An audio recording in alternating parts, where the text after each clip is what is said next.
The day my parents handed my younger brother the keys to a house they bought for him, I stood there smiling while my own heart was breaking. They looked at me and said something I never forgot. "You are independent. You can rent somewhere. Your brother needs more help." At that moment, I realized something painful. Sometimes the people who are supposed to support you are the same people who teach you how to stand alone. Before we begin today's emotional story, my name is Daniel Carter, and I live in Austin, Texas.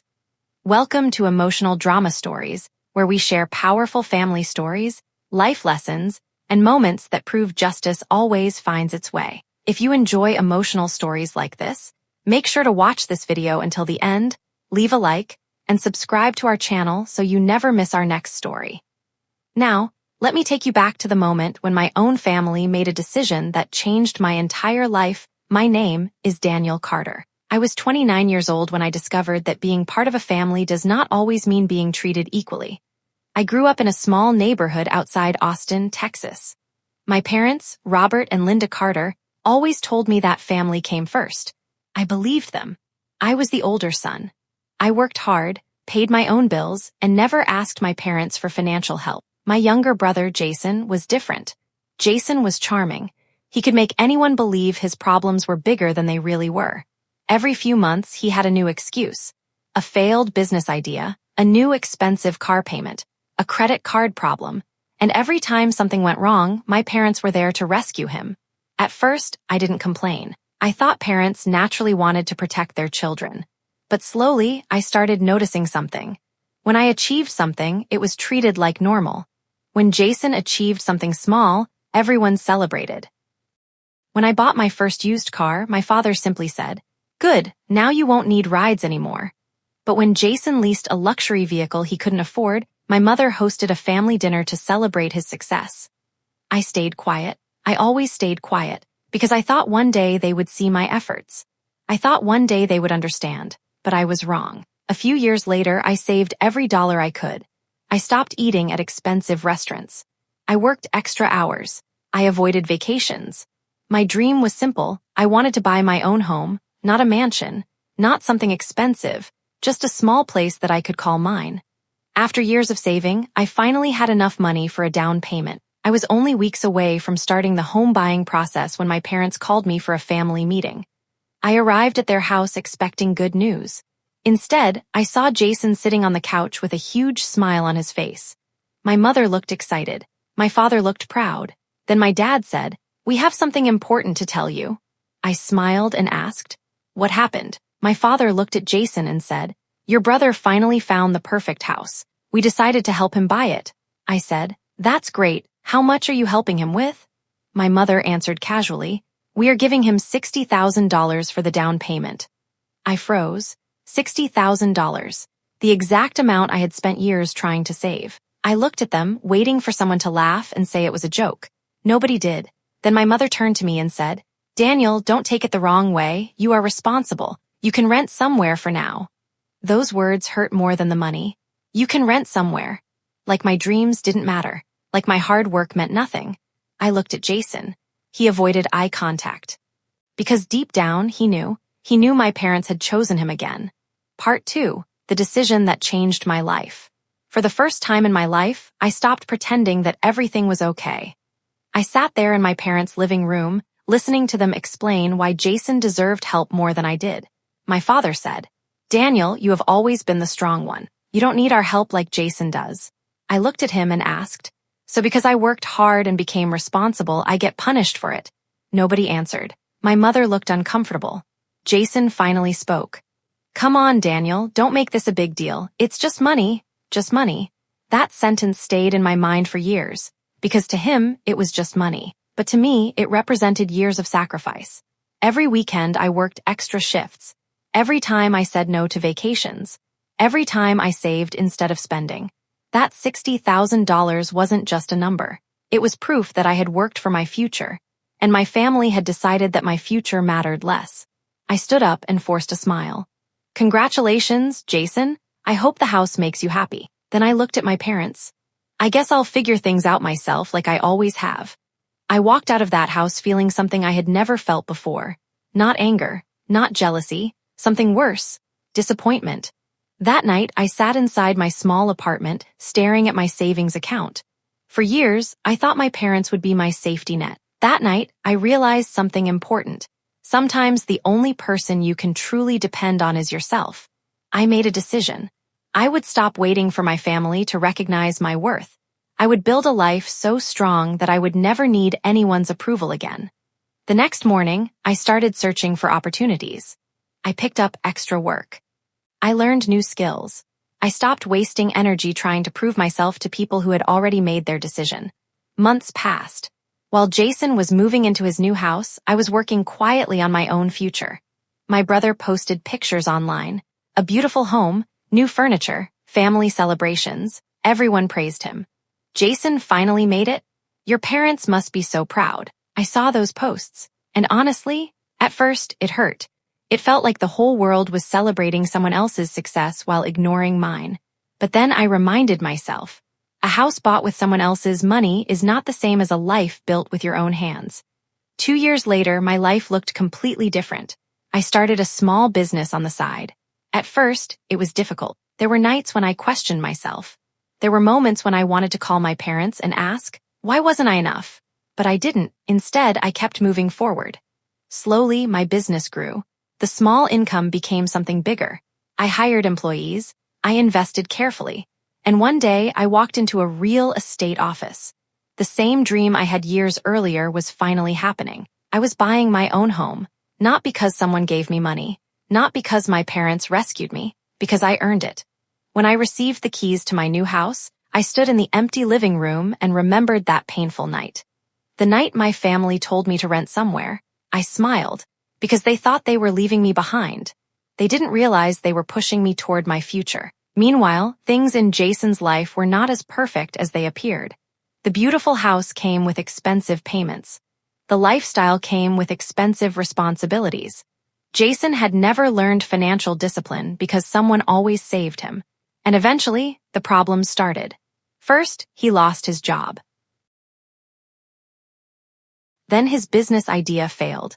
Then the bills started piling up. But this time, my parents couldn't solve everything. They had already given him their savings. They had already sacrificed their financial security. And slowly, they began to understand what I had learned years earlier. A person who is always rescued never learns how to stand. One evening, my phone rang. It was my mother. I hadn't spoken to my parents properly in months. I answered.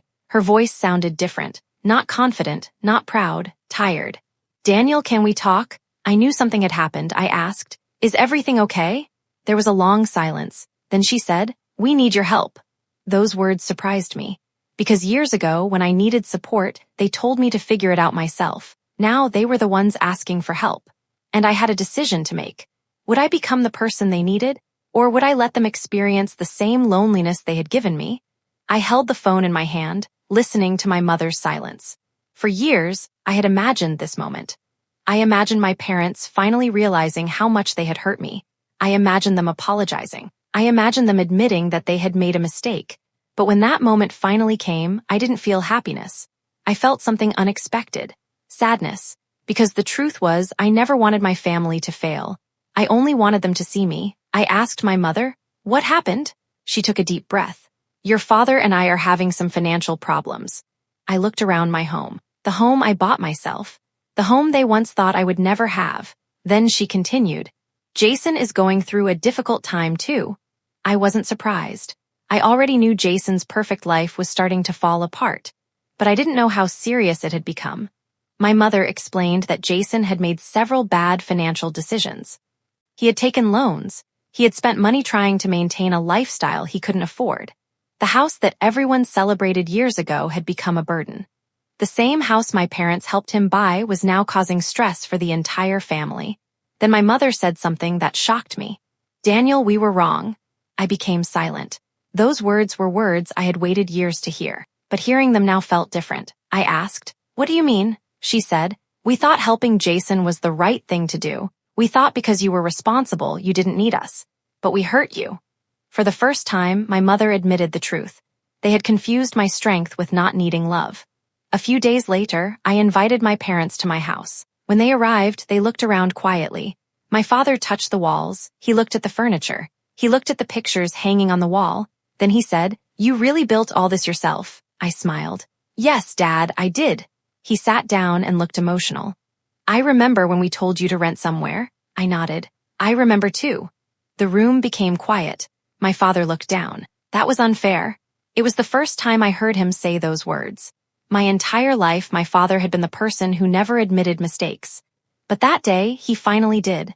Then Jason arrived. The moment he walked through my door, I could see something had changed. The confidence was gone. The attitude was gone. He looked tired, older, broken. He sat across from me and said, "Daniel, I owe you an apology."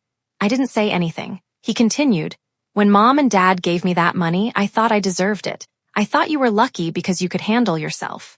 He looked away. But I was wrong. For years, Jason had been the favorite child, the one everyone protected, the one everyone supported. But now he was finally seeing reality. Being given everything had not made him successful. It had made him dependent. I asked him, "Why didn't you call me before things got this bad?" He looked embarrassed. "Because I knew what I did. I knew how unfair everything was. I was afraid you would say no." That answer surprised me, because he was right. A part of me wanted to say no. Part of me wanted to remind him of every painful moment. Every time I was ignored. Every time he was chosen.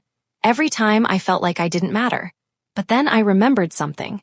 I didn't build my life to become bitter. I built my life to become better. I agreed to help, but not the way everyone expected. I didn't give Jason money. I didn't pay his debts. I didn't rescue him. Instead, I offered something more valuable. A chance to learn. I told him, "I will help you create a plan. I will help you find work. I will teach you what I learned, but I won't fix your mistakes for you." Jason looked surprised. "After everything I did?" I nodded. "Yes, because I know what it feels like when nobody believes in you, but you need to learn how to stand on your own." For the first time, my brother understood. Helping someone doesn't always mean saving them. Sometimes it means teaching them how to save themselves. Over the next few months, things slowly changed. Jason started working again. He sold things he didn't need. He learned budgeting. He stopped trying to impress people. My parents also changed. They started treating both of us differently, not based on who needed more, not based on who complained louder, but based on fairness. However, there was still one final secret. A secret my parents had hidden for years. A secret that explained why they always protected Jason. And when I discovered the truth, I finally understood the reason behind their choices. But understanding their reasons didn't erase the pain they caused, because some wounds take years to heal. For years, I believed my parents chose Jason because they loved him more. I thought maybe I was simply the child they didn't worry about because I seemed stronger. But I was about to discover there was another reason. A reason nobody had ever told me. A few weeks after our family started rebuilding, my father asked me to meet him for coffee. When I arrived, I immediately noticed something was wrong. My father looked nervous. I had seen him angry. I had seen him disappointed. But I had never seen him afraid. He looked at me and said, "Daniel, there is something I should have told you a long time ago." I sat quietly. I knew whatever he was about to say was important. He took a deep breath. "When you and Jason were children, we went through a very difficult time." I listened carefully. My father explained that years ago, before I became an adult, our family faced serious financial problems. His business almost failed. They struggled to pay bills. They were scared of losing everything. During that time, Jason became very emotional. He was always worried. He would panic whenever he heard my parents discussing money. My parents believed Jason was more fragile. They thought he needed extra protection. But what they failed to realize was something important. By protecting Jason from every difficulty, they were preventing him from becoming independent. And by assuming I was strong, they stopped noticing when I needed support too. My father looked at me. "Daniel, we made a mistake." I didn't respond immediately, because although I understood their reason, it didn't erase the pain. I said, "Dad, I understand why you wanted to protect him, but you have to understand what it felt like for me." He nodded. "I know." I continued. "I wasn't asking you to give me $60,000. I wasn't asking you to buy me a house. I just wanted to feel like I mattered too." My father's eyes filled with tears. Because that was the truth. The money was never the biggest problem. The biggest problem was feeling forgotten by the people who were supposed to see me. A few days later, my mother came to my house. She brought an old box with her. She placed it on the table. "I found this while cleaning the house." Inside were old family pictures, letters, and memories from when we were children. She picked up one picture. It was me at age 10, standing next to my first bicycle. She smiled. "You were always different, Daniel." I looked at her. She continued, "You never complained. You always tried to solve your own problems. We thought that meant you didn't need us." I answered, "Needing less help doesn't mean needing less love." Those words made her cry because she finally understood. Meanwhile, Jason was changing too. The brother who once believed money solved everything started seeing life differently. One day, he visited me at work. He looked around and said, "I finally understand why you became successful." I smiled. "Why?" he said. "Because nobody was coming to save you. You had to learn everything yourself." I didn't say anything because he was right. The hardest moments of my life had also become the moments that built me. Months passed. My relationship with my family slowly improved, not because we forgot the past, but because we finally talked about it. There was no more pretending, no more excuses, no more comparing brothers. My parents started making fair decisions. Jason started rebuilding his life, and I continued growing my business. But one day, something happened that tested our entire family again. A situation came up that forced everyone to choose between money and family. And this time, the decision would show whether my family had truly changed. A year had passed since the day my parents finally admitted their mistake. Life had become calmer, not perfect, but calmer. I had learned something important. Forgiveness does not mean pretending the past never happened. It means accepting what happened and choosing not to let it control your future. My relationship with my parents was slowly healing. Jason was no longer the same person. The brother who once expected everyone to solve his problems was now working hard to rebuild his life. He started a new job. He paid his bills on time. He stopped showing off. For the first time, I saw real change in him. But then one phone call changed everything. One evening, my father called me. His voice sounded serious. "Daniel, can you come over tomorrow? We need to talk." I knew something had happened. The next day, I went to my parents' house. When I arrived, I saw Jason sitting there too. My parents looked worried. My father finally spoke. "The bank gave us a notice." I asked. "About what?" He looked down. "The house." I immediately understood. The same house they had helped Jason buy years earlier was now causing problems. Jason had managed to recover financially, but the damage from his past decisions was still affecting the family. My parents had used a large part of their retirement savings to help him. Now they were struggling. My mother said quietly, "We may have to sell the house." Nobody spoke. That house represented years of memories, but more than that, it represented the biggest decision that had divided our family. The $60,000, the moment they chose Jason. Then something unexpected happened. Jason looked at me. "Daniel, I want to say something." Everyone became quiet. He continued, "A few years ago, I thought getting that house meant I won." He took a deep breath. "I thought having more support meant I was more important." He looked ashamed. "But I was wrong." He looked at our parents. "They gave me money because they loved me, but I wasn't ready for the responsibility." Then he looked at me. "And you built something better because you learned responsibility." Those words meant more than any apology. Because for the first time, my brother wasn't competing with me. He was respecting me. My father asked, "Daniel, we don't expect you to fix this. We just wanted you to know what is happening." That sentence surprised me. Years ago, they would have expected me to solve everything. But now they were not demanding. They were asking honestly.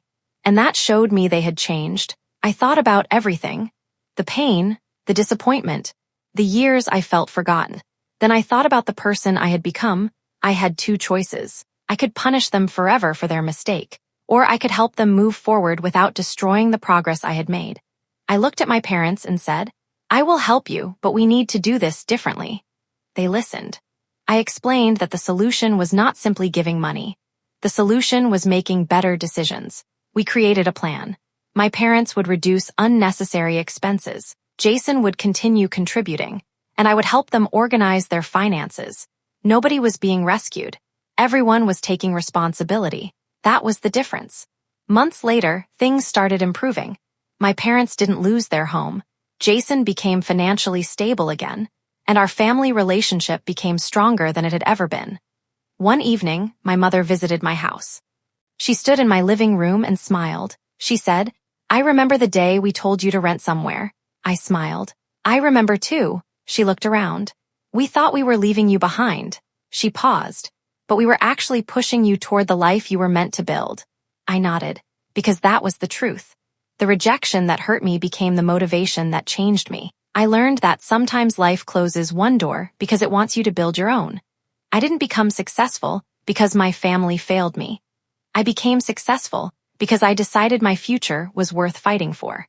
The greatest revenge was never making my family regret what they did.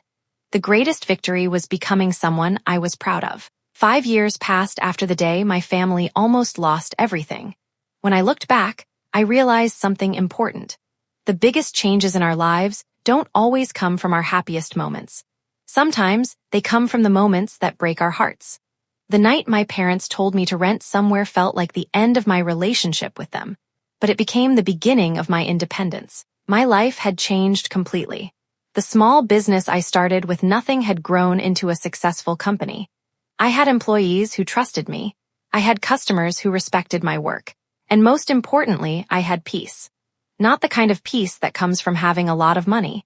The kind of peace that comes from knowing you built your life honestly. Every morning when I walked into my office, I remembered the younger version of myself. The man who sat alone in a small apartment wondering why his own family didn't choose him. I wished I could go back and tell him, one day, this pain will become your strength. My parents also changed. They were no longer the same people who compared their children. They learned an important lesson. Love does not mean giving one person everything while expecting another person to understand. They started treating me and Jason equally, not because we demanded it, because they finally understood it. My parents also changed. They were no longer the same people who compared their children. They learned an important lesson. Love does not mean giving one person everything while expecting another person to understand. They started treating me and Jason equally, not because we demanded it, because they finally understood it. Sometimes, he looked down, I wish I had handled things differently. I replied, maybe, but if everything happened differently, we might not have become the people we are today. He nodded, because we both understood. The past cannot be changed, but the future can. A few months later, my parents celebrated their anniversary. The whole family gathered together. There was laughter. There were stories. And for the first time in years, nobody felt like they had to compete for attention. During dinner, my father stood up. He looked at everyone and said, I made many mistakes as a father. The room became quiet. He continued, I thought giving more help to the child who struggled was the right thing. But I forgot that the child who looks strong also needs love and support. He looked at me. Daniel, I'm sorry for making you feel like you didn't matter. Those words healed a wound I carried for years. Not because they changed the past, but because they finally acknowledged it. After dinner, I stepped outside and looked at the house I built. I thought about the journey, the disappointment, the loneliness, the hard work, the lessons, and I smiled. Because I finally understood something. Sometimes people reject you because they cannot see your potential. Sometimes they underestimate you because they only see who you are today. But your future is not decided by their opinion. It is decided by your determination. The greatest revenge was not watching my family struggle. The greatest revenge was becoming successful without becoming bitter. I didn't need to prove that I was better than my brother. I didn't need my parents to feel guilty forever. I only needed to prove something to myself, that I was capable, that I mattered, that I could build something beautiful from nothing. Years later, when people ask me about my success, they expect me to talk about money, business, or opportunities. But I always tell them the same thing. The hardest chapter of my life became the reason I wrote a better story. And that is the truth. The person they told to rent somewhere was the person who eventually built a home nobody could take away. Thank you for watching this emotional family story. If this story touched your heart, don't forget to like this video, subscribe to our channel, and turn on notifications so you can watch more powerful life-changing stories. Remember, sometimes rejection is not the end of your journey, sometimes it is the beginning of your greatest success.